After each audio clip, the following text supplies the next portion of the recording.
Hello everyone, তো চলে এসেছি আজকে আবার একটা নতুন ভিডিও নিয়ে। তো আজকে আমি করতে চলেছি গেট রেডি উইথ মি। তো এই যে আমি এখন রেডি হব, তো রেডি হওয়ার আগে আমি পরে নিয়েছি জামা, আর আজকে কোথায় যাব সেটাও তোমাদের সাথে শেয়ার করব। তো আগে বলে নিই, আমি আজকে পরতে চলেছি সব কিছু সবুজ, কারণ আজকে আমরা যাচ্ছি নীল পুজোর চড়ক দেখতে। তো সেই জন্য আমরা আজকে সব কিছু সবুজ পরবো, মানে আমি একাই পরবো সব কিছু সবুজ। তো হট করে প্ল্যান করলাম যে আজকে সব কিছু সবুজ পরলে কেমন হয়। আমার এই ভাবনাটার পেছনে একটা কারণও আছে, কারণ শিব ঠাকুরের প্রিয় রং হলো সবুজ, তাই জন্য আমি সবুজ কালারের জামা পরে নিয়েছিলাম, চুড়ি পরে নিয়েছিলাম। তো এই যে আমি এখানে রেডি হচ্ছিলাম, তো আমি স্নান করে উঠে ময়শ্চারাইজার মেখে নিয়েছিলাম, ওই জন্য আমি ময়শ্চারাইজার আর পরে মাখিনি। তো একেবারে সানস্ক্রিন ইউজ করেছিলাম, কারণ বাইরে প্রচণ্ড রোদ ছিল। তো তারপরেই দিয়েছিলাম ফাউন্ডেশন, কারণ আমি প্রথমে ভাবছিলাম যে ফাউন্ডেশন দেওয়াটা কি ভালো হবে কি, মানে রোদ্রের মধ্যে যেহেতু যাব, তো হালকা করে দিয়েছিলাম। তো তারপরে চলে এসেছিল লিপস্টিক আর আইলাইনার পরার টাইম। তো ফোন দেখে আমি কোনোদিনই পড়তে পারি না, তো ওই জন্য আমি আয়না দেখে লিপস্টিক আর আইলাইনারটা পরে চলে এসেছিলাম। তো আমি আইলাইনার তো ওপর দিয়ে পরি না, আমি আইলাইনারটা নিচে দিয়েই পরি, মানে কাজলের মতন করে। তো পরে চলে এসেছিলাম, আর এই যে এখানে কাচের চুড়িগুলো পরে নিচ্ছিলাম। আর চুড়ি পরতে গিয়ে একটা চুড়ি ফেটে যায়, আর আমার হাতে প্রচণ্ড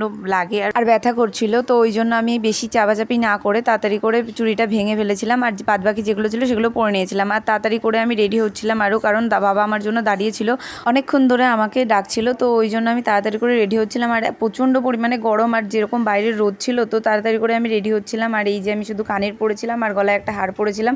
তো তারপরে তাড়াতাড়ি রেডি হয়ে মাথাটাতে আছড়ে বেরিয়ে পড়েছিলাম। তো চলো ভিডিওটা আজকের মতো এইটুকুই, আর ভিডিওটা ভালো লাগলে like, comment, share and subscribe করে দিও। তো চলো টাটা।